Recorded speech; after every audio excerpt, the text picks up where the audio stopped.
গত ফেব্রুয়ারি মাসের মাঝামাঝি থেকে জুনের শেষ পর্যন্ত সময়টিতে রাজস্ব আহরণের পরিমাণ ছিল ইতিবাচক।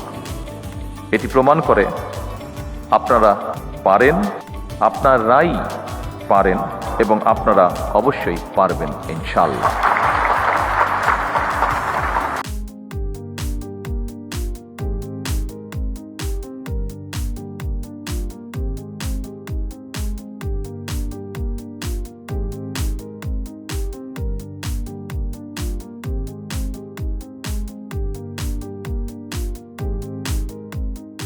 বিসমিল্লাহির রহমানির রহিম।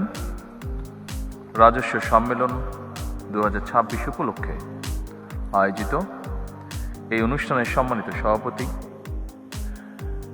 সম্মানিত অর্থমন্ত্রী, উপস্থিত মন্ত্রী পরিষদের সদস্যবৃন্দ, উপদেষ্টাবৃন্দ, জাতীয় সংসদ সদস্যবৃন্দ, এনবিআর-এর সকল পর্যায়ের কর্মকর্তা এবং সদস্যবৃন্দ এবং সকল উপস্থিতিবৃন্দ, আসসালামু আলাইকুম। আজকের এই সম্মেলনটি অবশ্যই একটি ভিন্ন ধর্মী সম্মেলন। এটিকে আমি একটি সাধারণ সম্মেলন হিসাবে দেখছি না, কারণ আপনাদের অর্থাৎ এনবিআর-এর সকল কার্যক্রমের সাফল্যের উপরেই সরকারের সকল উন্নয়ন পরিকল্পনা গ্রহণ এবং বাস্তবায়নের সফলতা বহুলাংশে নির্ভরশীল। সেজন্যই আমি আশা করি আজকের এই সম্মেলন হবে আগামী দিনে আপনাদের আরও অধিক সাফল্যের পথ নির্দেশনার সম্মেলন। আমরা কি ধরনের ভঙ্গুর অর্থনীতির মধ্য দিয়ে রাষ্ট্র পরিচালনার দায়িত্ব গ্রহণ করেছি, এটি দেশের যে কোনো শ্রেণী পেশার মানুষের চেয়ে খুব সম্ভবত আপনারা সবচেয়ে বেশি অবগত আছেন। আপনাদের জানা আছে, দীর্ঘ 1.5 দশকেরও ফ্যাসিবাদ শাসন শোষণের অভিশাপ থেকে রাষ্ট্রের অন্য সকল প্রতিষ্ঠানের মতো জাতীয় রাজস্ব বোর্ড মুক্ত থাকতে পারেনি। এনবিআর-এর নীতি নিয়ম উপেক্ষা করে ব্যক্তি কিংবা দলীয় স্বার্থে কাউকে পৃষ্ঠপোষকতা, কারো প্রতি বিরূপ মনোভাব কিংবা রাজস্ব আহরণে স্বেচ্ছাচারিতা এনবিআর-কে প্রশ্নবিদ্ধ করেছিল।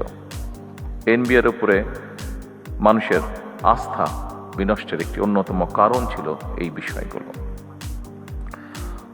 উপস্থিত সুধীবৃন্দ, ফ্যাসিবাদ মুক্ত বাংলাদেশে এবার আমাদের ঘুরে দাঁড়ানোর পালা, অর্থাৎ বাংলাদেশের ঘুরে দাঁড়ানোর পালা। দেশের জনগণ বর্তমানে এনবিআর-কে একটি নির্ভরযোগ্য এবং বিশ্বস্ত প্রতিষ্ঠান হিসাবে প্রত্যাশা করে। দেশের জনগণ, বিশেষ করে করদাতাগণ, এনবিআর-কে তাদের আস্থাভাজন প্রতিষ্ঠান হিসাবে দেখতে চায়। দক্ষ এবং টেকসই রাজস্ব ব্যবস্থাপনার মাধ্যমে জন আস্থা অর্জন সম্ভব, যেটি আপনাদের কারো কারো বক্তব্য থেকেও উঠে এসেছে। করদাতাতে সেই প্রত্যাশা পূরণের দায়িত্ব আপনাদেরকে অবশ্যই নিতে হবে। বর্তমান সরকার এনবিআর তথা রাজস্ব কাঠামোকে জনবান্ধব হিসাবে গড়ে তুলতে চায়। উপস্থিতিবৃন্দ, বিশ্ব অর্থনীতি দ্রুত পরিবর্তন হচ্ছে। একের পর এক অত্যাধুনিক প্রযুক্তির বিকাশ ঘটছে। আন্তর্জাতিক বাণিজ্যের ধরন পরিবর্তিত হচ্ছে। ব্যবসায় নতুন নতুন মডেল তৈরি হচ্ছে, নানা রকম চ্যালেঞ্জও তৈরি হচ্ছে। আন্তর্জাতিক কর বা রাজস্ব ব্যবস্থাপনায় এসেছে পরিবর্তন।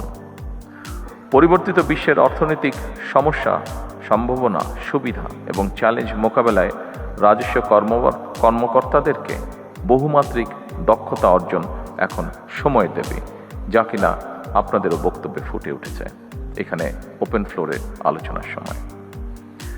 খুব সম্ভবত digital economy, e-commerce, transfer pricing, international taxation, trade finance, financial crime, money laundering, artificial intelligence, এই সবগুলো বিষয় সম্পর্কে সুস্পষ্ট নলেজ থাকাটা বোধ এখন অত্যন্ত প্রয়োজন। উপস্থিতিবৃন্দ, এটি অস্বীকার করার উপায় নেই। বর্তমানে দেশে ট্যাক্স জিডিপি রেশিও এখনও সক্ষমতার তুলনায় অনেক কম। কর ভিত্তি এখনো তুলনামূলকভাবে অনেক সংকীর্ণ। অর্থনীতির একটি বড় অংশ এখনো অনানুষ্ঠানিক। সীমিত সংখ্যক নিয়মিত করদাতার উপরে নির্ভরতা হ্রাস করতে হবে মনে হয়। করদাতা ও রাজস্ব প্রশাসনের মধ্যে আস্থার সম্পর্কেও আরও শক্তিশালী করা প্রয়োজন। সারা বিশ্বে একটি প্রযোজ্য বিষয় হল, আধুনিক কর প্রশাসনের উদ্দেশ্য শুধুমাত্র বেশি কর আদায় নয়, বরং বেশি সংখ্যক মানুষকে স্বেচ্ছায় কর প্রদানে উৎসাহিত করা। একজন করদাতা যিনি নিয়মিত কর আদায় করছেন, রাষ্ট্র যেমন তাকে সম্মানিত করবে, একইভাবে যিনি ইচ্ছাকৃতভাবে কর পরিহার করছেন, তাকেও কর প্রদানের জন্য যথাযথভাবে উদ্বুদ্ধ বা আগ্রহী করে তোলা প্রয়োজন। এটিও আমাদের ওপেন ফ্লোর ডিসকাশনের মধ্যে উঠে এসেছে। কর ব্যবস্থাপনা কিংবা কর আদায় পদ্ধতি সহজ এবং দুর্নীতি ও হয়রানিমুক্ত হওয়া প্রয়োজন, যাতে মানুষ স্বেচ্ছাপ্রণোদিত হয়ে কর আদায় স্বাচ্ছন্দ্য বোধ করেন।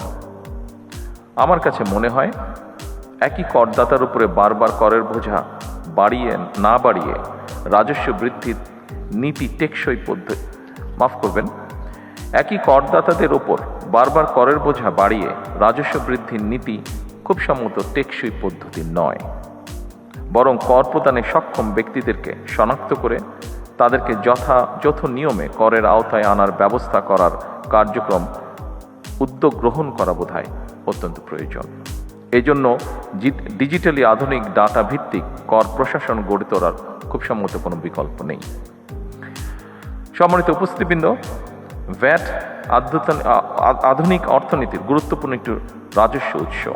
তবে ভ্যাট ব্যবস্থাপনার সফলতা নির্ভর করে এর কার্যকর বাস্তবায়নের ওপর। ভ্যাট প্রশাসনের জটিলতার কারণে যাতে ব্যবসা বাণিজ্য বাধাগ্রস্ত না হয়, সেটিও আপনাদেরকে কষ্ট করে নিশ্চিত করা প্রয়োজন। কাস্টমস, ভ্যাট কিংবা ট্যাক্স আদায় শুধু এনফোর্সমেন্টের বিষয় নয়, বরং রাজস্ব ব্যবস্থাপনার উপরে ভ্যাট ট্যাক্স দাতাদের আস্থা ও বিশ্বাসের সম্পর্ক তৈরি হলে রাজস্ব আহরণ অনেক সহজ হয়ে যায়। সুতরাং দক্ষ ব্যবস্থাপনার মাধ্যমে জাতীয় রাজস্ব বোর্ডকে এমনভাবে গড়ে তোলা প্রয়োজন, যেখানে মানুষ এই প্রতিষ্ঠানকে ভয় না করে বরং বিশ্বাস করবে। উপস্থিতিবৃন্দ, আমি আশা করি দেশের স্বার্থে আপনারা এনবিআরকে জনগণের আরও বিশ্বস্ত এবং আস্থাভাজন প্রতিষ্ঠানে পরিণত করতে সক্ষম হবেন।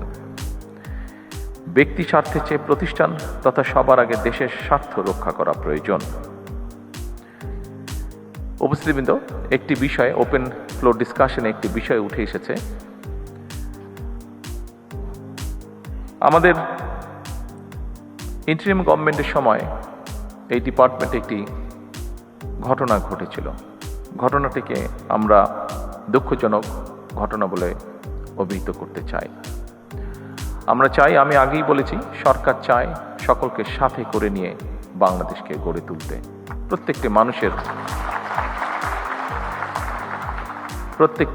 মানুষের কন্ট্রিবিউশনকে সম্মানের সাথে দেখতে চায় সরকার।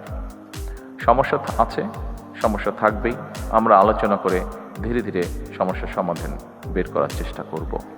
আমি এনবিআরে যেই দুঃখজনক ঘটনাটি ঘটেছিল, যদি ওপেন ফ্লোর ডিসকাশনে আমি বলেছি, তারপরেও আবারও বিষয়টি আমি উল্লেখ করতে চাই। আমরা চাই সরকারে দায়িত্বে যারা আছেন, সরকারের বিভিন্ন কর্মকর্তাবৃন্দ, আমরা চাই আপনারা নিরাপদে স্বস্তি নিয়ে আপনারা দেশ গঠনে কাজ করুন। সরকারের অবস্থান থেকে আমরা অবশ্যই চেষ্টা করব দেশের স্বার্থে, দেশের প্রয়োজনে যে বিষয়গুলো গুরুত্বপূর্ণ সেগুলিকে প্রায়োরিটাইজ করতে। আসুন আমরা যে কোনো ধরনের বিশৃঙ্খলাকে পরিহার করার চেষ্টা করি, এবং সেজন্য যদি সরকার প্রয়োজন মনে করে, অবশ্যই সরকার ভবিষ্যতে যাতে এই ঘটনাকে পরিহার করা যায়, বর্তমানে যাতে সকলকে স্বস্তিতে কাজ করার পরিবেশ করে দেওয়া যায়, তার জন্য প্রয়োজনীয় পদক্ষেপ সরকার গ্রহণ করবে ইনশাআল্লাহ।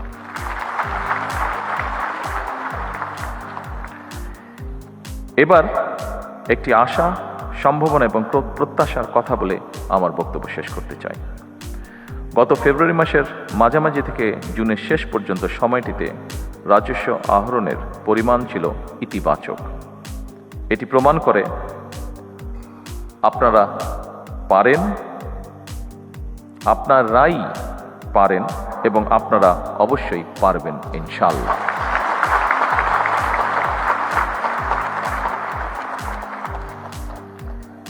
আমাদের সকলের প্রয়োজন দেশপ্রেম এবং আন্তরিকতা। আসুন সমৃদ্ধ বাংলাদেশের স্বার্থে আমরা সবাই মিলে একটি শক্তিশালী রাজস্ব ব্যবস্থা গড়ে তুলি। পরিশেষে আরও সমৃদ্ধ, আরও বিনিয়োগ এবং আরও ব্যবসা বান্ধব একটি রাজস্ব ব্যবস্থাপনার প্রত্যাশায় আমি আজকের এই রাজস্ব সম্মেলনে সফলতা কামনা করে আমার বক্তব্য শেষ করছি। আল্লাহ হাফেজ। বাংলাদেশ জিন্দাবাদ।